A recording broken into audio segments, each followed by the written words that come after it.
Good day and welcome back to Elementary 72 Gaming. Before I get into this video, I'd like to ask you all to please leave a like or comment on my video. And if you don't mind, I'm just going to use a Jedi mind trick and ask you all to please subscribe to my channel. Now, getting on to the rest of the video, I would like to ask you all to, have some fun with what is about to come out. A lot of things in the game have gone a bit sour in the past few hours, with the new patch having a lot of glitches involved in it. Number one, there is an inconsistency in the power of shield field modules. Shield field modules aren't protecting you against damage at the moment. I think they may have tried to nerf them a bit without announcing it to the audience.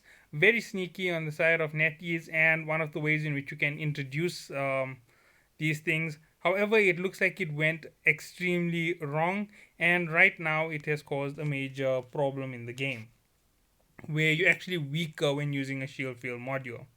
Now, besides the shield field module, the other problem in the game has been battle cruisers. Their their damage has been inconsistent and it is fluctuating between low figures and super high figures. Now, I'm not going to tell you how to make your power fluctuate and go super high for DPS. It is not a part of the game and it would be a very unfair thing for me to tell you how to do this. Now, moving forward from that point, the next thing that I have to talk about is where they have gone right with this current update. Number one, the biggest part of this update that they did correctly was the event skins. Now, I'm not going to be able to show you any skins because I don't own any, but I'm going to be able to open the market and show you a small variety of skins. Now, as you can see, I open the market and I go to Crimson Harvest. Now, within Crimson Harvest is a box for each faction, and within each box is a number of skins which you can get. However, it does cost you plaques and they are quite expensive. Okay, now moving on to the regular little throwaway designs they've given. Let me just open this. As you can see, this is the design for the Cyclone skin. Now, as you can see, it is beautiful. It is actually one of the most fantastic things that they've done. I'm even just going to give you a top view. And as you can see, a fantastic overall look. Perfect balance in color and tone. Well authenticated. And it looks just amazing. If you look at the back and you look at the thrusters, they're coloring in with the toners, or with the shades, is perfect. It makes it look perfectly as part of the ship. Now, there is one thing that I have to give NetEase credit for. They did a fantastic job on actually implementing this.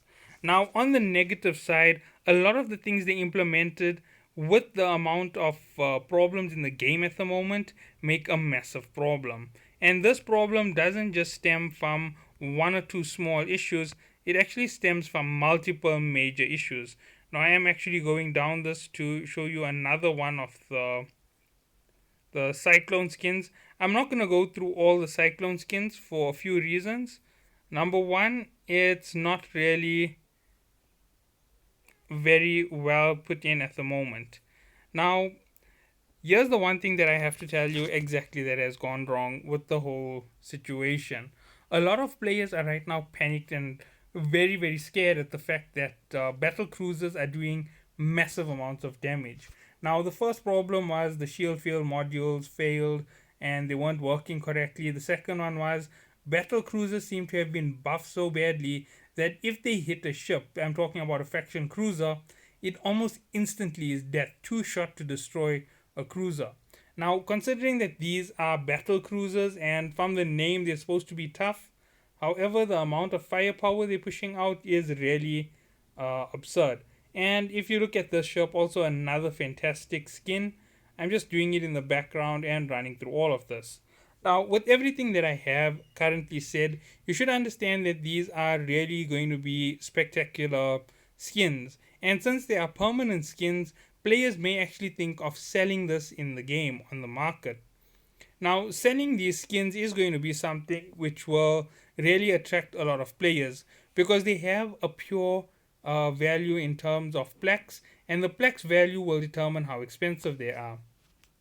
Now, once it starts becoming available on sale in the market, the price of plex is going to start to skyrocket because a lot of players are going to invest directly in Plex, and then they're going to use the Plex to purchase excess of these skins, and they're going to push up the price in accordance to the price that it costs them to make a profit in ISK.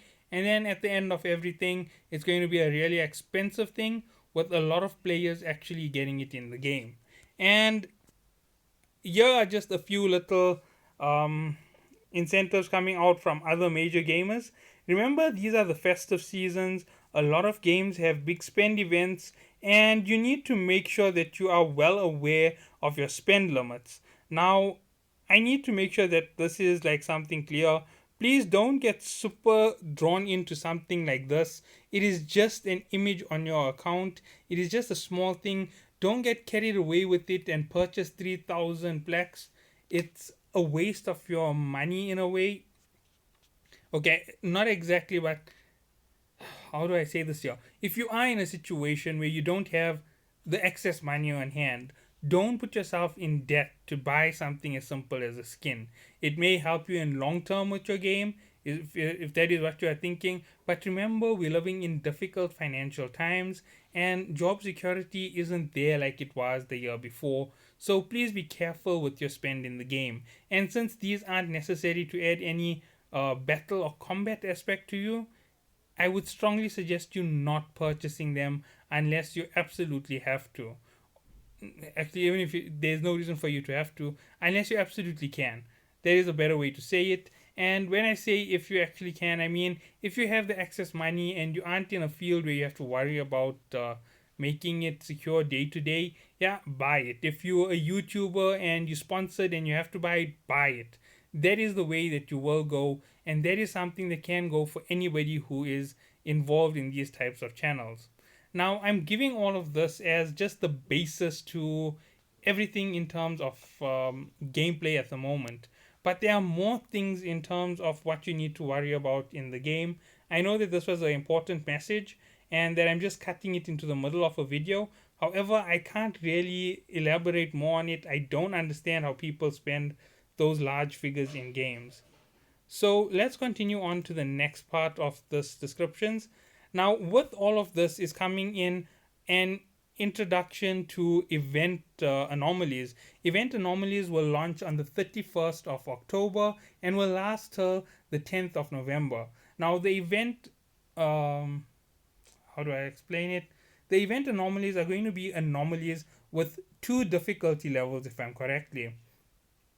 It's going to be hard and medium, or medium and hard, whichever way you want to say it. But what this is going to do for you is it's going to allow you to choose what is your difficulty in gameplay. For some of you, it's going to be easy fights only. For others, it's going to be hard fights only. But you need to know where you're going to be able to fight and make sure that you wait till they patch up all of the errors in the game. Now, battle cruisers aren't supposed to two-shot faction cruisers, and the Moa Guardian shield wall isn't supposed to be taken out with just one hit, and it's not supposed to make you more vulnerable. It's supposed to give you a stronger shield amongst players which connects to one vessel. Now, with their reductions and whatever they had tried to do in the background of this upgrade, they've caused a massive problem. They did interfere with the weapons a little bit, although it's not on the foreground, it is a background interference. I suspect that's what caused the drone ships and some of the cyclones and one or two of the hurricanes to have glitches in DPS. Now, the glitches in DPS do have an effect and they don't have an effect. They do have an effect sometimes in the game, and at other times the effect just disappears from your ship and is left back to original settings. Due to its inconsistency, I strongly suggest you not to use any paid vessels or any expensive vessels for the next day and a half till everything is patched. Now, with all of this being said, that does make it open for a lot of war. Players are now going to take out their battle cruisers and crash through gate camps and so forth with their vessels. And that is because they right now have the power to do it. And I am strongly asking the community not to go for it. It's something that isn't the most beneficial to you as a player of Eve. Because number one, the moment they remove all of it, if you are going around and picking fights like this, when it's removed, you're gonna be out of place in your combat and you're going to lose an expensive vessel. So yeah, that's just the basic warning. And they might roll back the servers and then implement the change, which will mean you lose all that ISK you went farming by manipulating this mistake they made in patching the game with such a haphazard patch. Now, moving on, there are other things in the game to make you have a little bit of fun at this point. Now, testing out your anomalies and your gameplay is going to be something that a lot of players are going to want to try with the new items that have been added. Now, they have been added to anomalies and enemies, and I'm just going to advise you to not be too foolhardy in taking on these fights. They aren't as easy as they were a few days ago. They have increased in difficulty, and because of that, I am definitely telling you to be careful when taking on anomalies. The reason for this increase in difficulty is the new fittings that have been added to the game. That is namely the, what was it again? Uh, I'm making a mistake here. The target painter and the disruptor weapons. Now, the disruptor weapons are on their own field in the skills. Let me just open that and show you. What this does is it allows you to improve their particular weapon style. If I'm correct, it's electronic technology, electronic warfare. Yeah, here we go. Signal disruptor and propulsion jamming. Let's see what the propulsion jamming is. I'm not exactly sure on everything.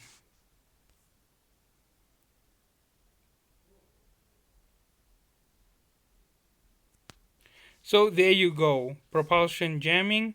That's what it does. It helps you with your interdiction spheres and signal disruption.